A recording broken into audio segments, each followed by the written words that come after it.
Hello everyone, मैं ज्योति ओलानिया आपका स्वागत करती हूं अपने यूट्यूब चैनल पर। तो फ्रेंड्स, पिछले वीडियो में मैंने आपको बताया था मेसेल्सन एवं स्टॉल का नियम, जिसको बोलते हैं डीएनए अर्ध संरक्षित द्विगुणन अर्ध संरक्षित नियम। ठीक है, तो अर्ध संरक्षित नियम के बारे में मैंने पूरा बता दिया था। अब मैं आगे आपको बताऊंगी डीएनए पॉलीमरेज।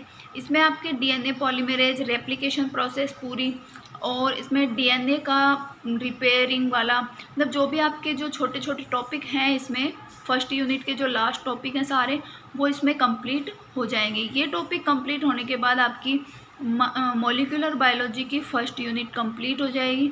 ठीक है फ्रेंड्स, अब देखिए डीएनए पॉलीमरेज होता क्या है। तो इसके लिए ये देखते हैं, डीएनए रेप्लिकेशन में डीएनए पॉलीमरेज की महत्वपूर्ण भूमिका होती है। जब डीएनए रेप्लिकेशन होता है उस समय डीएनए पॉलीमरेज अपनी भूमिका निभाता है।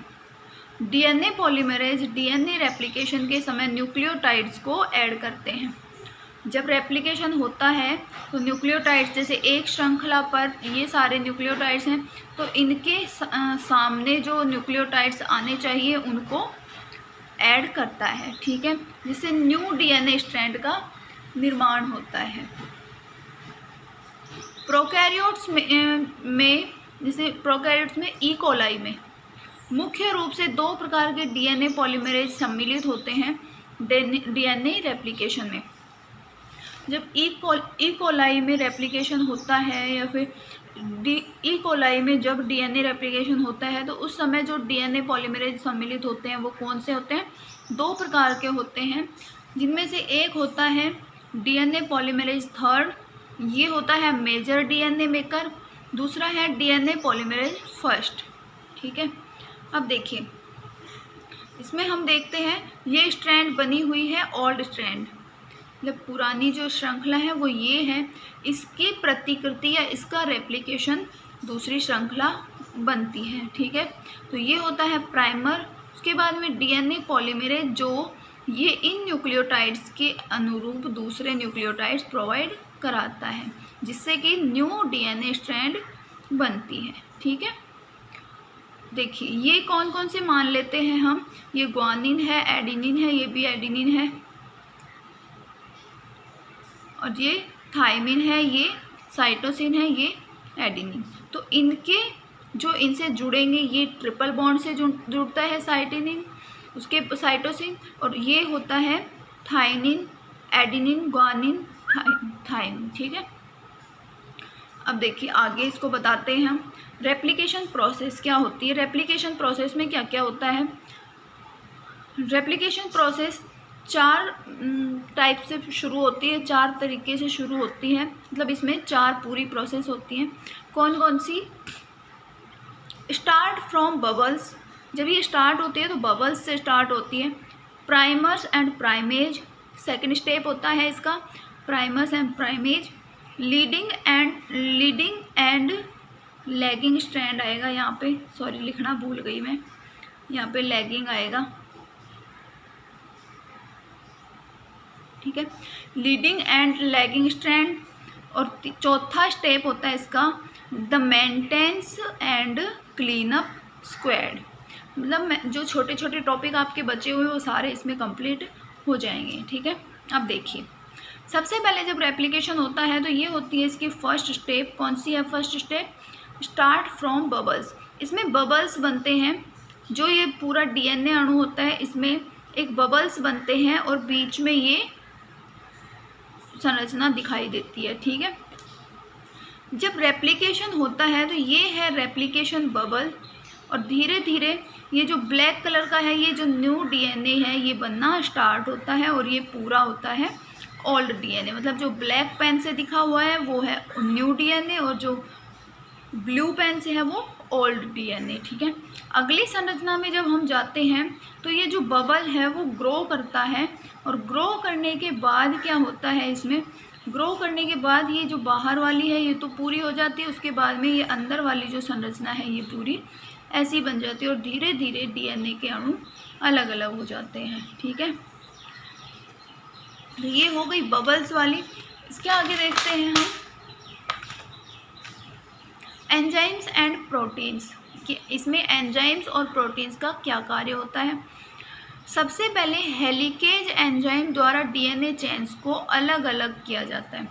जो हेलिकेज एंजाइम होता है, सबसे मेन जो सबसे फर्स्ट में जो भूमिका निभाई जाती है वो हेलिकेज एंजाइम द्वारा निभाई जाती है, क्योंकि जब तक डीएनए स्ट्रैंड अलग नहीं होंगी, ये ऐसी ही बनी रहेंगी, तब तक डीएनए का रेप्लिकेशन नहीं हो सकता। ठीक है, तो सबसे पहले इन दोनों श्रृंखलाओं को अलग अलग करना होता है, तभी रेप्लिकेशन होता है।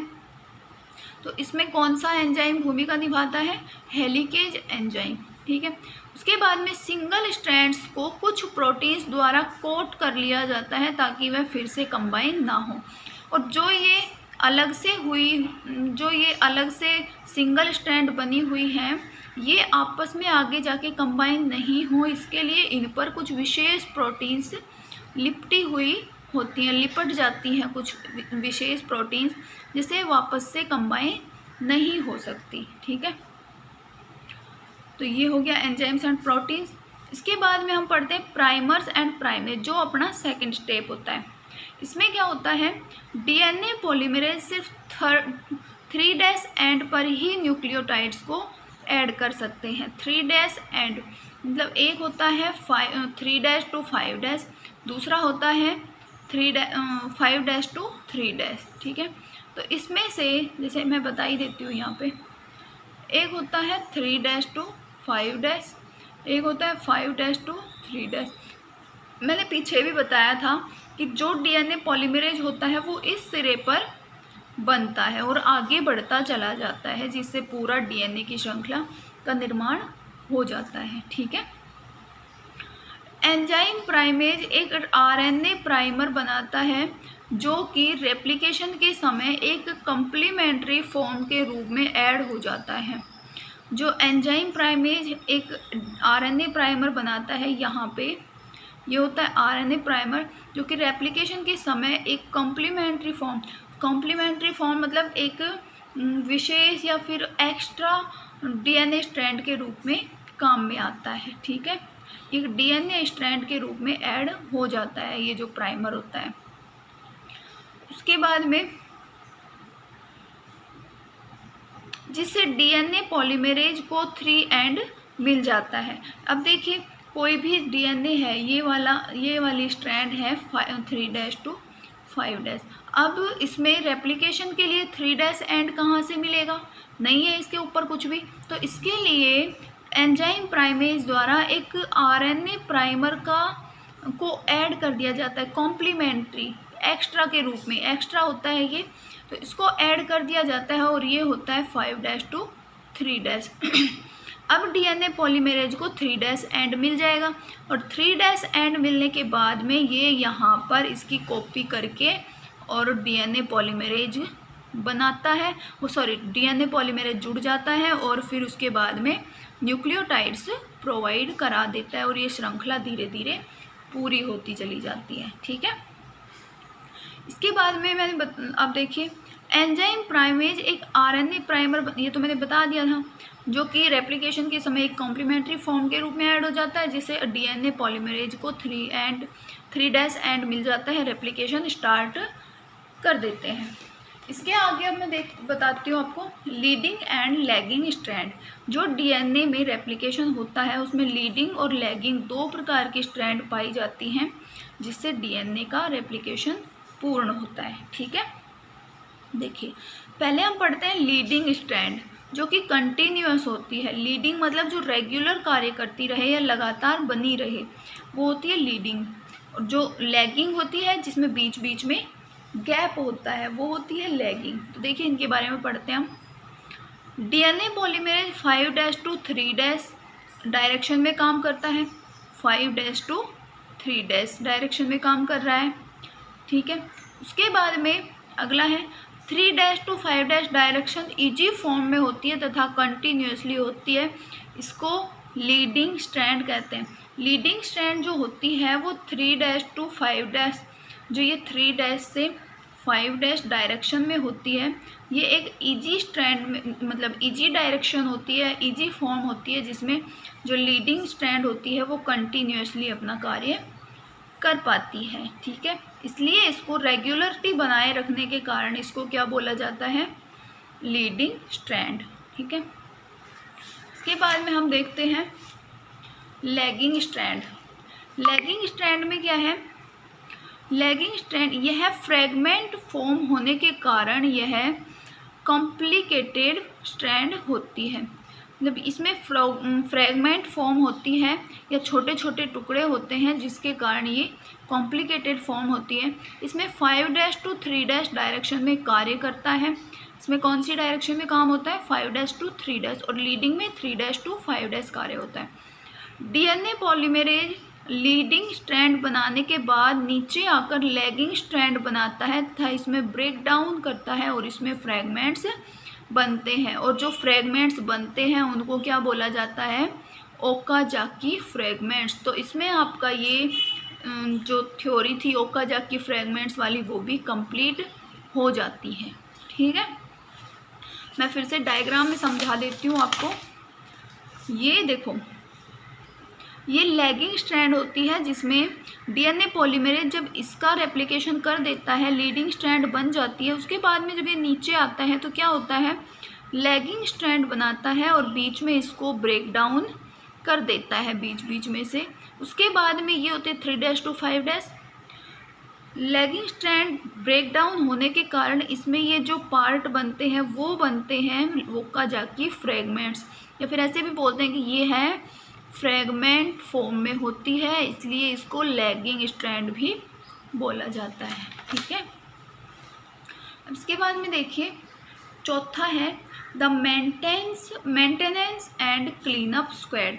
अब देखिए जब हमने रेप्लिकेशन कर लिया, स्ट्रैंड्स बन गई, फ्रैगमेंट भी बन गए, उसके बाद में जो भी अपशिष्ट होंगे, जो भी फालतू की चीज़ें होंगी उन सबको हटाया जाएगा। डीएनए की जो स्ट्रैंड है उसको वापस से जोड़ा जाएगा और जोड़ने के बाद जो भी फालतू का एक्स्ट्रा मटेरियल होगा उसको हटाया जाएगा, मतलब क्लीन अप किया जाएगा, ठीक है। कहीं कहीं से जहाँ से डैमेज हो रहा है उसको मेंटेनेंस उसका किया जाएगा, उसको जो भी गैप होंगे वो सारे फिल किए जाएंगे, ठीक है। अब देखिए इसमें स्लाइडिंग क्लैंप। स्लाइडिंग क्लैंप क्या होता है, यह रिंग शेप्ड प्रोटीन होता है जो लैगिंग स्ट्रैंड में फ्लोटिंग फ्रैगमेंट तैयार होने पर नए फ्रैगमेंट ओकाजाकी फ्रैगमेंट बनाने के लिए काम करता है। स्लाइडिंग क्लैंप क्या होते हैं, यह रिंग शेप में एक प्रोटीन होता है जो कि लैगिंग स्ट्रैंड में फ्लोटिंग फ्रैगमेंट तैयार होने पर एक फ्रैगमेंट तैयार होता है, उसके बाद में नए फ्रैगमेंट ओकाजाकी फ्रैगमेंट बनाने के लिए काम करता है, ठीक है। फ्लोटिंग मतलब सीधा फ्रैगमेंट जब तैयार हो जाता है उसके बाद में ओकाजाकी फ्रैगमेंट बनाने में काम करता है। दूसरा है टोपोआइसोमेरेज, ठीक है। क्या होता है ये, जो फोर्क तैयार हुए हैं, मतलब जो टुकड़े तैयार हुए हैं या फिर जो दो स्ट्रैंड्स तैयार हुए हैं उन्हें वाइंडिंग करके डीएनए हेलिक्स का निर्माण करता है, उनको आपस में जोड़ता है, जहाँ भी बीच बीच में गैप्स होंगे उन सबको फुलफिल करता है और फिर उनको वाइंडिंग मतलब आपस में जोड़ता है और फिर दोबारा से डीएनए की ऐसी हेलिक्स बनाता है, ठीक है। तो उसके बाद में है DNA polymerase first. DNA polymerase का क्या होता है, to remove RNA primer. DNA polymerase का फर्स्ट का कार्य होता है रिमूव आरएनए प्राइमर। मतलब जब मैंने अभी बताया था पिछले थोड़ी देर पहले कि इसमें जब डीएनए रेप्लिकेशन होता है तो डीएनए पॉलीमरेज थर्ड को 3' सिरा प्रोवाइड करवाने के लिए एक आरएनए प्राइमर को जोड़ा जाता है जो कि कॉम्प्लीमेंट्री आरएनए होता है, एक्स्ट्रा होता है। डीएनए पॉलीमरेज फर्स्ट के द्वारा इस आरएनए प्राइमर को हटा दिया जाता है, ठीक है।